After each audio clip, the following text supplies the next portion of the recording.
할렐루야. 여러분 행복하시죠? 네. 주와 함께 길 가는 것만으로도 우리는 행복합니다. 이 예배하는 시간, 우리 모든 성도님들에게 우리 성령님이 찾아가 주셔서 내가 이 인생길을 혼자 가는 것이 아니라 예수 그리스도께서 삼위일체 하나님께서 함께 하신다는 그 감동이 가득 차고 넘치시기를 우리 주 예수 그리스도의 이름으로 간절히 소원하고 축원합니다. 저는 어렸을 때 등화 관제 훈련을 했던 기억이 있습니다. 고개를 끄덕이시는 분도 계시고 그게 무슨 훈련인가? 도시에는 그런 훈련이 있었습니다. 전시를 대비해서 야간에 적의 공습이나 또 폭격을 피하기 위해서 그 불을 소등하는 것이죠. 그리고 혹여나 작은 불빛도 새어가지 않게 하려고 창문에 종이를 대거나 커튼으로 빛을 막는 훈련이었습니다. 왜냐하면 깜깜한 밤이면 밤일수록 작은 불빛도 적에게는 하나의 신호가 되기 때문입니다. 아무리 작은 불빛이라 할지라도 어두운 밤에는 누구나 인식할 수 있는 것이죠. 세계대전 당시에 영국 런던의 그 불빛이 얼마나 밝았는지 그 밤에 그 런던 앞을 지나는 그 배 혹은 군함들이 그 불빛에 비춰서 그 실루엣이 적군에게, 독일군에게 발각되고, 그래서 독일군들은 그 잠수정, 그 유보트를 사용해서 격침시키는 데 용이했다라고 합니다. 그래서 이 작은 불빛이라도 새어나가지 않도록 훈련하는 게 매우 중요하다. 그래서 어렸을 때 그 훈련에 동참했던 기억이 있습니다. 여러분, 아무리 작은 불빛도요, 어두워져가는 밤에는 그 가치가, 그 의미가 대단한 것이죠. 나 하나쯤이야 그 불빛 가리지 않으면 그 마을이 초토화될 수도 있는 것입니다. 그 정도로 희미한 불빛도 굉장한 파급력, 영향력이 있는 것입니다. 오늘 우리 주님께서는 저희들에게 이 빛에 대해서, 특별히 등불에 대해서 말씀하시는데 비유로 말씀하십니다. 왜 예수 그리스도는 그냥 단도직입적으로 우리에게 강조하시면 될 텐데 비유로 말씀하실까요? 이유인즉슨 우리가 오래 기억하도록 하기 위함입니다. 여러분들도 학교에서 혹은 직장에서 어떤 내용을 배워보신 적 있지만 바쁘게 살다 보면 금세 잊혀집니다. 그런데 어떤 이야기를 통해서 아니면 비유를 통해서 우리가 어떤 배움이나 깨달음을 얻게 되면 오래오래 간직할 수 있습니다. 예수님은 우리의 삶 가운데, 생활 가운데에서 접할 수 있는 사건 혹은 물건들을 들어서 하늘의 가르침을, 하나님의 말씀을 대언하셨습니다. 왜? 우리에게 가장 필요로 하는 것이 이 말씀이기 때문입니다. 여러분, 예수님의 마음은 어떤 마음인지 아십니까? 예수님의 마음은 우리 부모님들의 마음입니다. 우리 부모님들은 항상 자식에게 제일 좋은 걸 주고자 하시죠. 우리 예수님도 같습니다. 저와 여러분들에게 제일 소중한 것, 제일 가치 있는 것을 항상 선물로 주고자 하십니다. 예수님 생각하시는 것이죠. 무엇이 오늘을 살아가는 저와 여러분에게 가장 소중한 선물일까? 돈일까요? 예, 돈 필요합니다. 하지만 그 돈은 영원하지 않습니다. 때로는 그 돈 때문에 우리 마음에 근심과 염려, 번민이 가득할 수 있지요. 건강도 물론 건강 필요하지만 아무리 건강해도 우리 사람은 영원히 살 수 없고 늙고 병드는 걸 피할 수 없지요. 이사야 선지자는 외칩니다. 풀은 시들고 또 꽃은 마르지만 여호와 하나님의 말씀은 영원히 서리라. 영원히 변하지 않는 것, 영원히 가치 있는 것, 여러분 그게 무엇입니까? 말씀입니다.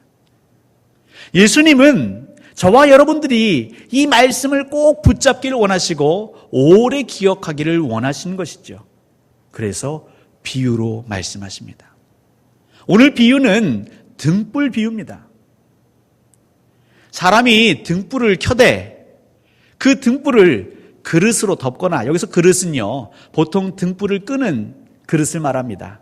그래서 이전 사람들 중에서는 불을 끌 때 바람으로 끌 수 있지만 이렇게 그릇을 거꾸로 뒤집어서 그 불 위에 심지에 얹으면 이제 공기가 공급되지 않으니까 불이 꺼지는 거죠. 어렵게 등불을 켜서 그릇으로 덮거나 아니면 상 아래에 두지 않는다. 그 등불은 등경 위에 올려두어야 한다. 이 누가복음 8장의 말씀을 저희들이 좀 더 이해하려면 마태복음 말씀과 견주어 보면 좋습니다. 여러분 노란색도 굉장히 색이 많습니다. 이 노란색이 어떤 노란색인지 알려면 다른 노란색과 비교해 보면 더 명확해지는 것이죠. 이 마태복음 5장 13절 이하에 보면 예수님께서 너희들은 세상의 빛과 소금이 되거라 말씀하셨습니다. 기억나시죠? 그때 예수님 똑같이 비슷하게 말씀하시는 게 사람이 등불을 켜서 말 아래에 두지 아니하느니 이는 모든 사람으로 하여금, 그 방 안에 있는 모든 사람으로 하여금 그 등불이 비춰지게 하려 함이다 말씀하셨습니다. 그 마태복음 5장 15절 말씀과 오늘 이 누가복음 8장 16절 말씀을 좀 비교해 보면요, 비슷한 것도 있는데 다른 것도 있습니다. 다른 건 무엇이냐? 마태복음에서는요, 방 안에 있는 모든 사람에게 빛을 비추게 하려고 등불을 켰다라고 하는데, 오늘 누가복음 8장 16절에서는 등불을 켜서 등경 위에 놓는 이유가 들어오려 하는 자들이 빛을 보게 하려 함이다, 이렇게 말씀하고 계십니다. 왜 이렇게 기록하셨을까요? 다 이유가 있겠죠. 특별히 누가복음은 들어오려고 하는 자들에게 초점을 맞추고 있습니다. 여러분 사람들이 등불을 언제 켤까요? 너무나 당연한 질문이지만 어둑어둑해지면 등불을 켜는 것입니다. 해가 지고 어둠이 찾아오면 등불을 켜는 것입니다. 어두우면 불편하지 않습니까? 또 내가 하지 못한 일을 마무리하기 위해서 불을 켜는 것이지요. 그런데 그런 이유로 우리가 등불을 킨 그 불빛이요, 우리의 창문을 타고 넘어가 누군가에게는 생명의 희망의 소망의 빛이 되기도 합니다. 도시가 아닌 시골에도 요즘도 가면 밤이 되면 정말 칠흑같이 어두울 때가 있습니다. 그래도 이곳이 사람 사는 곳이구나 알 수 있는 것은 그 집집마다 불빛이 새어나는 것을 보고 알 수 있죠. 물론 그 불빛이 없어도 그 마을에 사는 사람들은 자기 집을 찾아갈 수 있습니다. 왜냐하면 오랜 시간 오고 갔기 때문에 어느 정도 길을 알고요, 또 그 집 앞에 다다라서도 어느 문으로 들어가야 될지 구조를 알기 때문에 그렇게 어렵진 않습니다. 근데 왜 누가복음에서는 그 들어오려고 하는 자들이 그 빛을 보게 하려 함이라 이렇게 기록해 놓으셨을까요? 그것은 모르긴 몰라도 그 불빛이 없으면 들어오기 어려운 사람을 지칭하는 것일 것입니다. 지금은 별로 없지만 예수님 당시에는 여행하는 자들, 특별히 나그네들이 많았습니다. 어느 한 지역에서 다른 곳으로 갈 때 보통은 도보로 이동했기 때문에 숙소를 놓치고 가다가 해가 저물면 아무 민가에서나 잠을 청해야 하는 것이죠. 근데 어두우면 길을 알 수가 없습니다. 나그네들, 이방인들에게는 그 민가에서 흘러나오는 그 빛이요, 그 작은 희미한 빛이 이들에게는 복음이나 마찬가지입니다. 그래서 이 등불을 켜놓고 있으면요, 혹여 길을 헤매는 자들에게는 이 생명의 신호가 되는 것이죠. 근데 그 이유를 한번 생각해 보셨습니까? 누군가 그 등불을 보고 여보시오, 오늘 하루만 묵게 해 주십시오. 이 고대 근동 지역은요, 예수님 당시에 이 사람들은 나그네 대접하기를 굉장히 귀하게 성심성의껏 대접했습니다. 그래야 그게 사람 구실한다 생각했습니다. 어서 들어오십시오. 근데 그 사람은요, 이 동네 사람이 아닙니다. 나그네입니다. 이방인입니다. 때로는 외국인일 수도 있습니다. 생김이 다를 수도 있고요. 말투가 다를 수도 있고요. 한 방 좁은 방에서 어울리는 게 힘들 수 있습니다. 때로는 우리가 먹으려고 하는 그 저녁상에 왔기에 내 음식을 나누어 줘야 할 필요도 있습니다. 아무리 손님 대접하기를 죽게 하듯 하라 할 수 있겠지만 그렇게 낯선 사람이 그 방 안에 머문다는 것 자체는 어렵고 힘든 것이죠. 불편한 것입니다.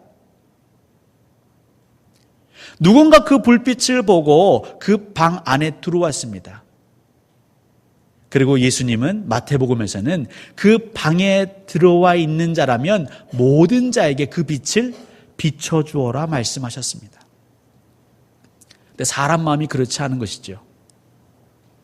조금 못마땅하면, 불편하면 그 사람이 점점 미워지고 싫어집니다.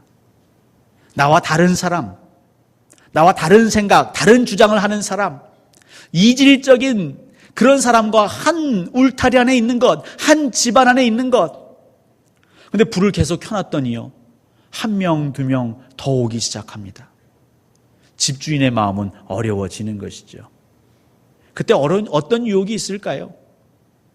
이 등불을 꺼서 더는 못 오게 하자. 낯선 자가, 이방인이 더는 이 마을에 못 들어오게 하자. 우리끼리 잘 살아보자. 내가 먹기에도 부족한데 언제까지 나눠야 할까? 그래서 어떤 사람들은 그 등불의 불을 그릇으로 덮는 사람도 있다는 거죠. 꺼버리는 거죠. 또 어떤 사람은 그 등불을 등경 위에 둬야 하는데 상 밑에 아니면 구석에 그 불빛이 우리는 간신히 생활하지만 바깥으로 새어나가지 않도록 감추는 자가 있을 수 있다는 겁니다. 예수님은 이 비유를 통해서 우리가 우리의 삶을 돌아보기를 원하시는 것이죠. 특별히 이 등불의 비유를 좀 더 이해하기 위해서는 사실 누가복음 8장 16절 18절뿐만 아니라 그 앞의 내용도 살펴야 합니다. 누가복음 8장 16절 앞에는 어떤 내용이 있냐면요, 예수님의 씨 뿌리는 비유가 있습니다. 그러면서 결국 그 씨 뿌리는 비유의 마지막 15절의 결론은 무엇이냐면, 착하고 좋은 마음으로 그 말씀을 듣고 지키어 인내로 결실하는 자가 되라, 이 말씀이죠. 그리고 바로 뒤이어서 등불의 비유가 나오는 것입니다. 그러면 어떤 얘기가 되냐면, 하나님의 말씀을, 뿌려지는 그 말씀을 착하고 좋은 마음으로 듣고 그것을 지키려고 늘 버티는 자에게는 열매가 맺는다. 근데 그 열매는 무엇이냐? 그것이 등불이다 말씀하십니다. 예수 그리스도는 이 세상에 빛으로 오셨습니다. 그리고 다시 이 세상을 비출 환한 빛으로 오실 것입니다. 그럼 그 사이에 이 어두움의 세상을 비출 빛으로 누구를 부르셨냐면 저와 여러분을 등불로 부르셨고 등불로 세우셨습니다. 우리가 어떻게 예수 믿었습니까? 어떻게 믿음을 가졌습니까? 그리고 그 믿음을 유지하고 있습니까? 착하고 좋은 마음으로 말씀을 듣기 때문이죠. 여러분, 착하고 좋은 마음은 그냥 거칠지 않은 그런 게 아닙니다. 하나님 보시기에 착한 마음, 하나님 보시기에 좋은 마음입니다. 그럼 하나님 보시기에 착하고 하나님 보시기에 좋은 마음은 무엇이냐? 두 글자로 요약하면 그게 믿음입니다. 믿음을 가지고 하나님 말씀을 듣고 믿음을 가지고 그 말씀대로 살아보겠다고 버티고 끈기 있게 인내하는 삶. 그래서 지금 저와 여러분은 이 자리에 있는 것이죠. 내 삶이 힘들지만 예수 믿고도 여전히 고통스럽지만 그래도 믿음이 있기에 우리는 예배하고 있습니다. 믿음은 무엇라 말씀하고 계십니까? 바라는 것들에, 소망하는 것들에 실상이요 보이지 않는 것들의 증거니라.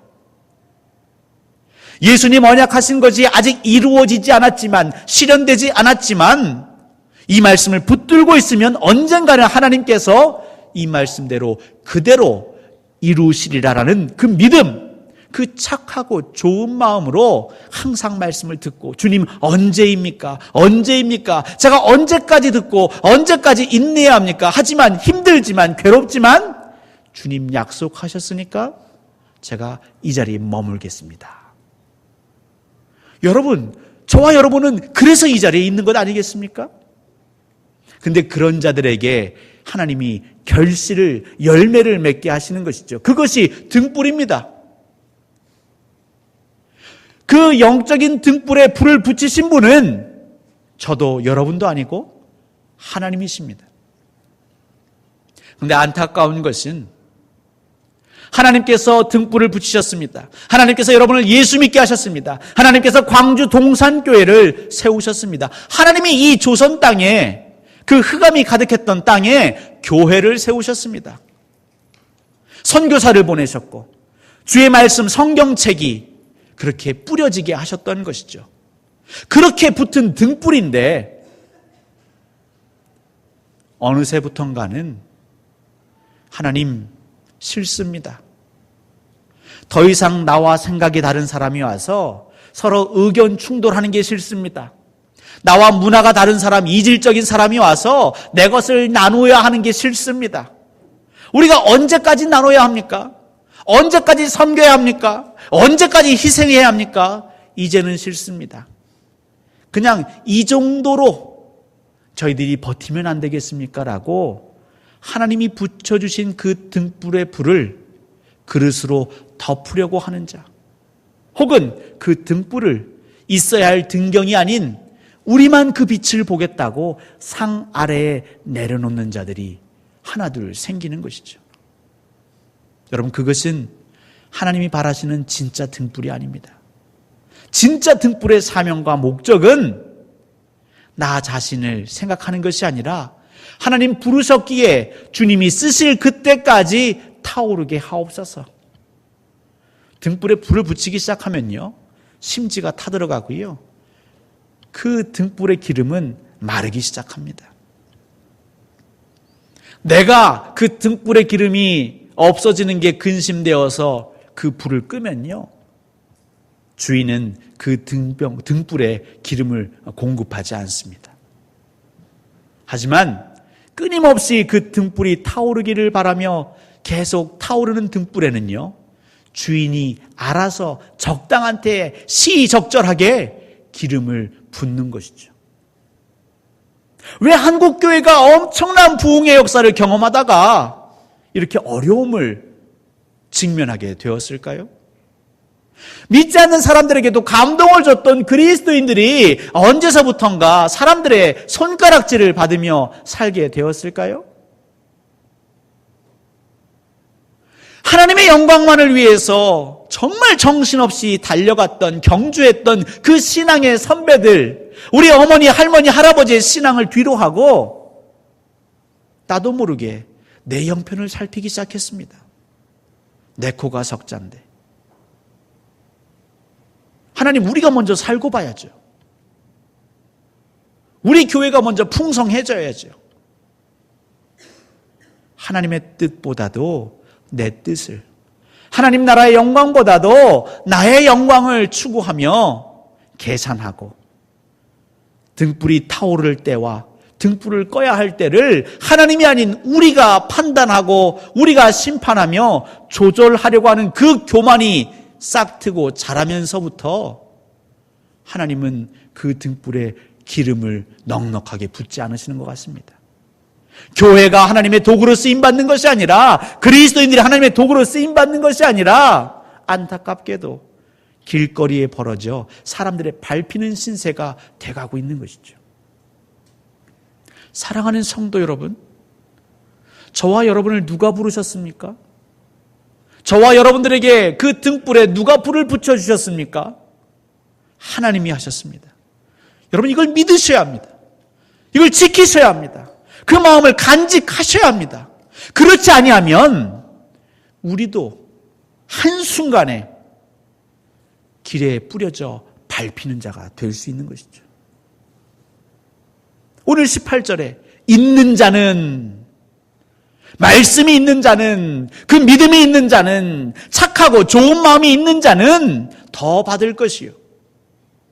그 믿음이 없는 자, 그 소망함이 없는 자, 하나님의 절대 주권을 인정하지 않는 자, 내가 이 등불을 킬까 말까 고민하고 선택하고 조절하려고 하는 자, 교만한 자, 그 있다라고 생각하는 것마저 빼앗기리라 예수 그리스도는 말씀하셨습니다. 2차 세계대전 당시에 그 독일의 그 점령 지역이었던 폴란드 한 마을이 있었습니다. 근데 이 마을에 어느 날부터 흉흉한 소문이 돌기 시작했죠. 그건 무엇이냐면 독일군들이 이제 이 폴란드 마을에 있는 유대인들까지 잡아갈 거라는 소문이었습니다. 하루하루 사는 것이 이 주민들에게는 두려움이었습니다. 그 마을엔 폴란드인도 있고 유대인도 있었고 그들은 오랜 세월 이웃으로 지냈기 때문이죠. 그러던 어느 날 진짜 독일 군대가 그 마을로 쳐들어왔습니다. 일부는 마을로, 또 일부는 아이들이 공부하고 있던 학교로 향했습니다. 그리고 학교에 그 군인들이 다다르자 그 교실마다 공부하고 있던 아이들은 두려워 떨기 시작했죠. 특별히 유대인 아이들은 이제 자기가 잡혀가야 할 거라는 생각에 너무 마음이 힘들고 괴로웠습니다. 그때 한 교실에 코르자크 선생님이라는 분이 계셨는데 아이들은 그 선생님께 달려나와 매달리기 시작했습니다. 선생님, 무서워요. 선생님, 잡혀가기 싫어요. 이 선생님이 어떻게 할 방법이 없습니다. 그리고 그 교실에 진짜 독일 군인들이 들어오기 시작했습니다. 그리고 아이들을 떼어내려고 합니다. 아니나 다를까 운동장에는 그 아이들을 태워갈 트럭이 도착했습니다. 아이들의 마음은 극도로 혼란스러웠죠. 이 선생님은 그들을 향해 저항해 보려고 했지만 이미 이성을 잃은 독일군들을 향해 어떻게 할 수 없었습니다. 그리고 그 아이들을 향해 눈을 맞추며 독일군들에게 말합니다. 여보시오, 이 아이들을 억지로 떼어가지 마십시오. 내가 이 아이들과 함께 가겠습니다. 그러면서 아이들에게 말합니다. 얘들아, 선생님이랑 같이 갈 거니까 너무 무서워하지 마. 선생님이랑 함께 할 거니까 괜찮겠지? 그렇게 말하고 운동장으로 나갑니다. 그리고 준비된 트럭에 선생님이 먼저 올라타려고 합니다. 그래서 또 몇몇 독일 군인들이 제지하지요. 당신은 유대인이 아닌데 왜 타려고 하십니까? 내리십시오. 그때 선생님 다시 그 아이들을 바라보고 또 독일 군인들을 바라보며 얘기합니다. 내가 어떻게 이 사랑하는 내 아이들, 내 제자들을 혼자 보낼 수 있겠습니까? 같이 가게 해주십시오. 그 선생님, 코르자크 선생님의 고집을 꺾을 수 없었고 그 선생님과 그 아이들은 그 덜컹거리는 트럭에서 함께 부둥켜 안으며 어디론가 떠났습니다. 그리고 그들이 도착한 곳은 포로 수용소, 트레블링카라는 가스실 앞이었습니다. 그들을 기다리고 있는 것은 죽음이었죠. 왠지 모를 죽음의 그 음산한 기운이 코르자크 선생님은 느끼게 되었습니다. 여러분 같으면 어떻게 하시겠습니까? 하지만 선생님은 먼저 그 가스실 안으로 들어가셨습니다. 그리고 그 아이들도 선생님과 함께 그 가스실에 들어갔고 선생님은 잠깐이지만 그 아이들의 두려움을 함께 나누며 그렇게 세상을 떠난 것이죠. 이스라엘에는 그 동포들의 안타까운 죽음을 기리기 위해 기념관을 지었는데 그 기념관에는 그 두려움에 떠는 아이들을 품에 안은 코르자크 선생님의 동상이 있다고 합니다. 같이 트럭에 탈 필요도 없었습니다. 그냥 안타까워하며 내가 기도해 주마 그렇게 말만 던져도 누구도 비난하지 않았을 것입니다. 그 가스실까지 들어갈 필요가 없었습니다. 하지만 코르자크 선생님은 그들과 함께 한 것이죠. 마치 우리 주 예수 그리스도께서 저와 여러분들 사망의 권세에 떨고 그 두려움 가운데 있는 우리를 위해서 우리와 함께 이 세상에 그리고 십자가에 가셨던 예수 그리스도처럼 말이죠. 우리에게 하나님께서는 이 사명을 감당하라고 등불을 밝히셨습니다. 내게 유익이 되는 게 뭔지 따지는 것이 아니라 하나님의 뜻이 무엇인지, 하나님이 정말 무엇을 바라는지 그것을 위해서라면 오래를 가자고 하는 자에게 심리를 가주는 그 두려움을 달래기 위해서는 내 미래가 아닌 그냥 그 현실의 눈물을 닦아주는 그 삶을 선택하고 결정하는 그 거룩하고 숭고한 삶을 우리에게 요청하고 계신 것이죠. 우리가 언제까지 우리 앞가림에 치우쳐 있겠습니까? 진짜 그리스도인, 진짜 교회, 세상이 흉내낼 수 없는 하나님을 알지 못하는 자들이 감히 따라할 수 없는 그 진짜 신앙과 진짜 믿음을 하나님은 우리 주 예수 그리스도는 저와 여러분들이 마음에 새기기를 원하시는 것이죠. 그것이 누가복음 8장의 말씀입니다. 사랑하는 성도 여러분, 진짜로 사십시오. 그 진짜로 살 때에 나중 후일에 모든 것이 낱낱이 드러날 거라고 했습니다. 숨길 수 없다고 했습니다. 그 방 안에, 좁은 방 안에 그 나그네가, 그 이방인이, 나와 다른 사람이 나를 불편하게 했던 사람, 하지만 내가 말씀을 순종하고자 참았던, 인내했던 말 못할 사연들, 그 시간들 나중에 하나님 품 안에 가면 다 드러날 것입니다.